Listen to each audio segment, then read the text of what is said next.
মাদারীপুরের ডাসারে পল্লী বিদ্যুৎ সমিতির মে মাসের বিদ্যুৎ বিলের কাগজে অতিরিক্ত টাকা যোগ করে দেয়া হয়েছে বলে অভিযোগ গ্রাহকদের।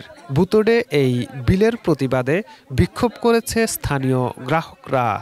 বিল সংশোধন না হওয়া পর্যন্ত আমাদের ভুতুড়ে বিল বানাইছে, আমাদের 200 টাকা বিলে 1000-1200 টাকা বিল হয়েছে, আমরা অসহায়। 2100 টাকা হয়েছে, আমরা ভাই বিল দিব না, এরা সমাধান করে আমাদের কাছ থেকে বিল দিবে। 23 মে বৃহস্পতিবার সকালে মাদারীপুরের ঢাসার উপজেলার ঢাসার পল্লী বিদ্যুৎ সাব জোনাল অফিস ঘেরাও করে বিক্ষোভ করে গ্রাহকরা। গত মাসের বিল আমি দিতে পারি নাই, আমি ছিলাম না, আমি ঢাকায় ছিলাম। এই মাসে বিল দিছে 2195 টাকা। পরে পুলিশ এসে পরিস্থিতি নিয়ন্ত্রণে আনে। এ সময় পল্লী বিদ্যুতের এই ভুতুড়ে বিলের সমাধান চান তারা।